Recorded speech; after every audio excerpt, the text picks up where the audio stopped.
Hello everyone, excellent learning के आज के इस वीडियो में हम पढ़ने जा रहे हैं व्यक्तिगत विभिन्नताओं के शैक्षिक महत्व।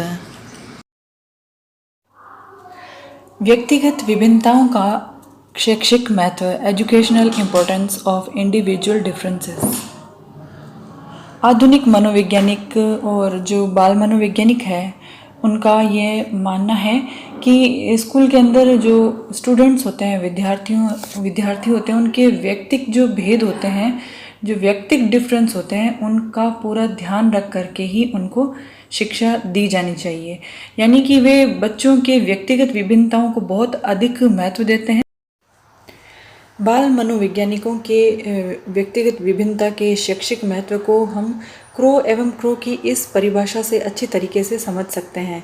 उनके अनुसार क्योंकि हमें व्यक्ति विशेष को पढ़ाना होता है, व्यक्तियों के समूह को नहीं, इस कारण विद्यालय का ये कर्तव्य हो जाता है कि वह अपने बजट, अध्यापकों, कर्मचारीगण और पाठ्यक्रम संबंधी सीमाओं को ध्यान में रखते हुए प्रत्येक विद्यार्थी को, चाहे वह दूसरों से कितना भी भिन्न क्यों न हो, विद्यार्जन के समुचित अवसर प्रदान करें। तो इससे हम जान सकते हैं कि व्यक्तिगत विभिन्नताएं कितनी महत्वपूर्ण है शिक्षा के क्षेत्र में। तो आइए समझते हैं कि व्यक्तिगत विभिन्नताओं के क्या क्या शैक्षिक महत्व हो सकते हैं। पहला है छात्र वर्गीकरण की नवीन विधि। इसके अंदर स्कूल के अंदर हम देखते हैं कि शिक्षा प्राप्त करने के लिए अलग अलग एज के बच्चे होते हैं, अलग अलग कक्षाओं के बच्चे होते हैं। एक ही क्लास के अंदर विभिन्न उम्र के बच्चे होते हैं। उनकी शारीरिक, मानसिक और संवेगात्मक अंतर भी हमें देखने को मिलते हैं। और जैसा कि हम परंपरागत विधियों से पढ़ाते आ रहे हैं, सभी बच्चों को एक साथ बैठा लिया, एक ही तरीके से पढ़ाना शुरू किया, एक ही करिकुलम, एक ही शिक्षण विधि, तो इससे अलग अलग बच्चों की जो लर्निंग होती है, कैपेबिलिटी, वह अलग अलग होती है। कुछ बच्चे अच्छे सीख लेते हैं, कुछ बच्चे कम सीख लेते हैं और कुछ बच्चे बिल्कुल भी नहीं सीख पाते हैं। क्यों? क्योंकि उनमें एक व्यक्तिगत विभिन्नता है। लेकिन हमारी जो शिक्षण पद्धति है, जो बच्चों को हमने क्लास में बिठा रखा है, वह परंपरागत विधि से उनकी व्यक्तिगत विभिन्नताओं को ध्यान में रख करके नहीं किया है। इसलिए ये ज़रूरी है कि कक्षा में जब बच्चे बैठें या उनका वर्गीकरण किया जाए, क्लास के सेक्शंस भी बनाए जाए या एक क्लास में कई ग्रुप्स बनाए जाएं, तो उनकी मानसिक योग्यताओं को ध्यान में रखते हुए उनके ग्रुप्स बनाए जाएं। हर क्लास के अंदर सबसे अच्छा यानी श्रेष्ठ, फिर सामान्य और फिर निम्न मानसिक योग्यताओं के जो बच्चे होते हैं, उनके 3 समूह बनाए जाने चाहिए और प्रत्येक समूह को उनकी मानसिक योग्यताएं, उनकी क्षमताओं के अकॉर्डिंग उनको पढ़ाया जाना चाहिए। इसके लिए अमेरिका के एक सुप्रसिद्ध बाल मनोवैज्ञानिक है मोर्स और विंगो। इन्होंने बताया कि जो बच्चों के वर्गीकरण की विधि है वो इस प्रकार से होनी चाहिए। 3 प्रकार बताए इन्होंने। नंबर 1 है कि 9 वर्ष की अवस्था तक के जो बच्चे हैं उनको तो आयु के अकॉर्डिंग ग्रुप्स बनाने चाहिए। और दूसरा इन्होंने बताया कि 9 से 13 साल की उम्र के जो बच्चे हैं उनके ग्रुप्स रुचियों के अनुसार होने चाहिए। चाहे उम्र कम हो चाहे ज़्यादा हो, लेकिन रुचि यदि एक समान है तो एक समान ग्रुप बना दिए। थर्ड, 13 वर्ष की अवस्था है, उसके बाद मानसिक योग्यता है, उसके अकॉर्डिंग उनके ग्रुप बनाए जाने चाहिए। व्यक्तिगत विभिन्नताएं जो होती है यह वास्तव में सीखने के लिए एक तत्परता की विभिन्नता है। यह मोर्स और विंगो ने बताया था।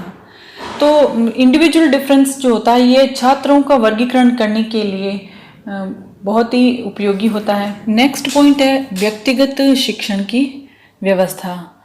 तो स्कूल के अंदर जो व्यक्तिक डिफरेंस है उसके अकॉर्डिंग प्रत्येक बच्चा एजुकेशन को प्राप्त करके आगे बढ़े, इसके लिए स्कूलों के अंदर कुछ विशेष कार्यक्रम भी अपनाए जा सकते हैं या अपनाए जा रहे हैं। जैसे कि डाल्टन प्लान है, योजना विधि है, अभिक्रमित अधिगम विधि है। इसके अनुसार मानसिक योग्यताएं जब अलग अलग है और अलग अलग होने के बावजूद यदि सामूहिक एक समान शिक्षण दिया जा रहा है तो वह शिक्षण व्यर्थ है। इसके लिए इन योजनाओं के अंतर्गत बच्चों को शिक्षा देनी चाहिए। इसके अनुसार जैसे अभिक्रमित अधिगम विधि है, इसके अनुसार जो बच्चा अपनी क्षमता, अपनी एबिलिटी के अकॉर्डिंग सीख रहा है उसे थोड़ा थोड़ा सिखा करके आगे स्टेप टू स्टेप आगे बढ़ा जाए। या योजना विधि, कई बच्चे प्रोजेक्ट में इंटरेस्टेड होते हैं, कई बच्चे खुद करके सीखने में इंटरेस्टेड होते हैं, उनसे ज़्यादा सीखते हैं। तो प्रत्येक बच्चे की रुचि, क्षमताओं, योग्यताओं को ध्यान में रखते हुए उनको शिक्षण कार्य दिया जाना चाहिए। ये सभी व्यक्तिगत डिफरेंस है, इन डिफरेंस को यदि ध्यान में लेके आ गए तो उसके अकॉर्डिंग उनको शिक्षा दी जा सकती है और तभी उनको अधिगम प्रभावी होगा उनका। इस संबंध में क्रो ने कहा था कि विद्यालय का ये कर्तव्य है कि वह प्रत्येक बालक के लिए उपयुक्त शिक्षा की व्यवस्था करे, भले ही वह अन्य सब बालकों से कितना ही भिन्न क्यों न हो। नेक्स्ट थर्ड पॉइंट है कक्षा का सीमित आकार। जब हम बात करते हैं कि प्रत्येक बच्चे की व्यक्तिगत विभिन्नताओं को ध्यान में रख करके ही उनको शिक्षा दी जाए, तो जब कक्षा में यदि 40-50 बच्चे हैं, बच्चों की संख्या बहुत अधिक है, तो एक टीचर के लिए बहुत मुश्किल हो जाता है कि वह क्लास के अंदर प्रत्येक बच्चे की व्यक्तिगत विभिन्नताओं को ध्यान में रखते हुए उनको शिक्षा दे या बच्चों से व्यक्तिगत संपर्क बना करके उनको समझाए। तो इसके लिए यह बहुत ज़रूरी होता है कि हर क्लास के अंदर बच्चों की संख्या भी सीमित होनी चाहिए और मनोवैज्ञानिकों के अनुसार तो हर क्लास में बच्चों की संख्या 20 से ज़्यादा नहीं होनी चाहिए। और इसीलिए मनोवैज्ञानिक रॉस ने भी ये कहा था कि प्रत्येक अध्यापक की संरक्षकता में छात्रों की संख्या इतनी कम होनी चाहिए कि वह उन्हें व्यक्तिगत रूप से अच्छी तरीके से जान सके, क्योंकि इस ज्ञान के बिना वह उनसे ऐसे कार्यों को करने को कह सकता है जो उनमें से वह बहुतों के स्वभाव के अनुसार उसके लिए असंभव हो। तो इसीलिए यदि हम चाहते हैं कि व्यक्तिगत विभिन्नताओं को ध्यान में रखते हुए प्रत्येक बच्चे को अच्छी शिक्षा प्रदान करें, तो बच्चों की संख्या भी कक्षा में कम होनी बहुत ज़रूरी है। फोर्थ महत्व है शिक्षण पद्धतियों में या शिक्षण विधियों में परिवर्तन। व्यक्तिगत विभिन्नता के अनुसार ही शिक्षण विधियों का चयन एक टीचर के द्वारा किया जाना चाहिए, लेकिन शिक्षक को इतनी स्वतंत्रता भी होनी चाहिए कि वह यह इस आधार पर शिक्षण विधियों का चयन खुद कर सके कि विद्यार्थियों की क्या आवश्यकता है या स्थानीय परिस्थितियां क्या है, उसको ध्यान में रखते हुए उनको शिक्षण विधि का प्रयोग करके उनको शिक्षा दे। एक ही प्रकार की यदि शिक्षण पद्धति पूरी कक्षा में सभी बच्चों के लिए लागू की जाए तो यह एक बिल्कुल अमनोवैज्ञानिक तरीका होता है। इसलिए बहुत ज़रूरी होता है कि बच्चों की व्यक्तिगत विभिन्नताओं को ध्यान में रखते हुए शिक्षण पद्धतियों का प्रयोग किया जाए। और ये जो शिक्षण पद्धतियाँ ये गतिशील होनी चाहिए, क्रियात्मक होनी चाहिए, यानी एक्टिविटी बेस्ड होनी चाहिए और इसमें बाल मनोविज्ञान का ध्यान रखना चाहिए। उदाहरण के तौर पर गांव का कोई परिवेश है, वहाँ पर स्थानीय भाषा अलग है और छोटे बच्चे हैं वो दूसरी भाषा को इतने अच्छी तरीके से नहीं समझ पा रहे हैं जितनी स्थानीय भाषा को समझ पाते हैं। तो टीचर को ये स्वतंत्रता होनी चाहिए कि वह वहाँ की स्थानीय भाषा का प्रयोग करते हुए शिक्षण प्रक्रिया को जारी रखे ताकि बच्चा शीघ्रता से समझ करके पाठ्यक्रम के अनुसार आगे बढ़ सके। फिफ्थ पॉइंट है गृह कार्य की नवीन अवधारणा।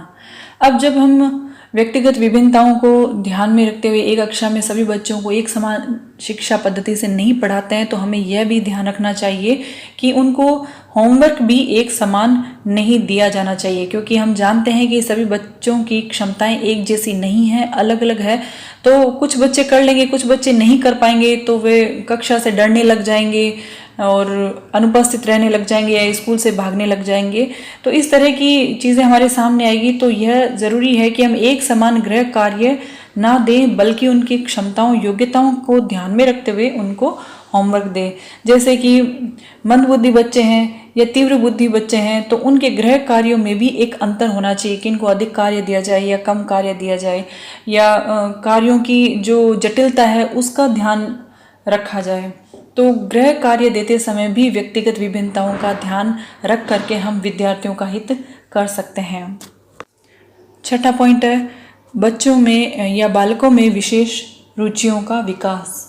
व्यक्तिगत विभिन्नताओं के अनुसार शिक्षा देने के लिए सबसे पहले ये बहुत ज़रूरी है कि शिक्षक जो है उसको बच्चे की अभिरुचियाँ हैं, उनकी योग्यताएं, क्षमताएं और उनकी रुचियों का भी ध्यान होना चाहिए।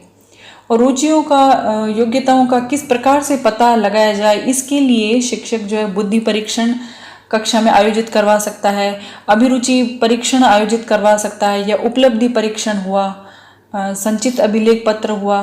तो इस प्रकार से इनके द्वारा वह रुचि का पता लगा सकता है कि बच्चों की किस में अधिक रुचि है, किस में कम है, उनकी अभिवृत्ति क्या है। तो इन सब का यदि ध्यान रखा जाए तो और उसके अकॉर्डिंग उनको शिक्षा दी जाए, तो जिससे न केवल समाज का हित होगा बल्कि देश का भी हित होगा। बुद्धि परीक्षण, अभिरुचि परीक्षण के लिए कुछ एक्टिविटीज़ कक्षा में ही करवाई जा सकती है। जैसे एक कक्षा के अंदर कुछ 20 या 30 छोटी छोटी चीज़ें रख दी और बच्चों को एक बार में दिखाया जाता है, उनको 5 मिनट दिए जाते हैं, उन चीज़ों को देख ले। फिर बाहर आकर के उनको कुछ समय दिया जाता है, 10 मिनट 15 मिनट, और उनको कहा जाता है कि आपने जो चीज़ें देखी है उनको आपको लिखना है। तो इससे उनको पता चल जाएगा कि एक तो बुद्धि परीक्षण हो जाएगा, उनका स्मृति परीक्षण हो जाएगा, और रुचि के अनुसार भी इस तरह की कई एक्टिविटी करवा के टीचर पता लगा सकते हैं, और उसके अकॉर्डिंग उनकी जहाँ रुचि है उसमें अधिक अच्छी तरीके से शिक्षा दे करके उसी क्षेत्र में आगे बढ़ने के लिए प्रेरित किया जा सकता है। 7वां पॉइंट है शारीरिक दोषों के प्रति ध्यान। व्यक्तिगत विभिन्नता के अंतर्गत जो शारीरिक डिफरेंस आता है वह भी सम्मिलित है, और जहाँ शारीरिक दोष आ जाते हैं या कुछ असमर्थता आ जाती है तो उसको भी ध्यान में रख करके उसके अनुकूल शिक्षा देनी चाहिए। इस संबंध में स्किनर ने 4 सुझाव दिए थे। पहला, जिन बच्चों को कम दिखाई देता है या कम सुनाई देता है उन्हें क्लास में सबसे आगे बैठाना चाहिए। दूसरा, कि जो बच्चे निर्बल, कमज़ोर हैं, कुपोषित हैं, उनके लिए जो विश्राम के घंटे होते हैं, रेस्ट के जो पीरियड होते हैं वो कुछ निश्चित किए जाए या बढ़ाए जाए।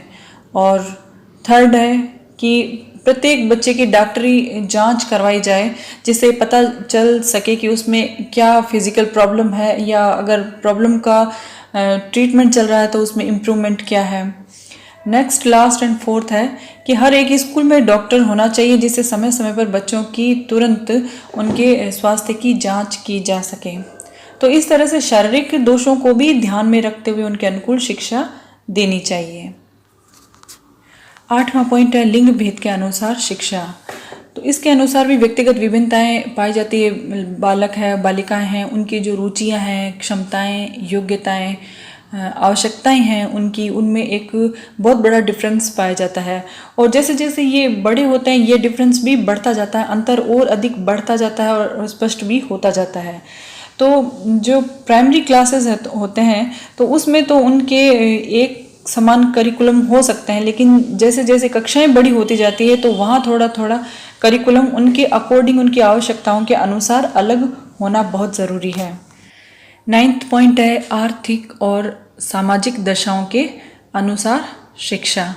बच्चों के परिवार होते हैं, उनकी आर्थिक और सामाजिक जो दशाएं होती है, वह परिवेश होते हैं, वह भी अलग अलग होते हैं, उनमें भी विभिन्नता पाई जाती है।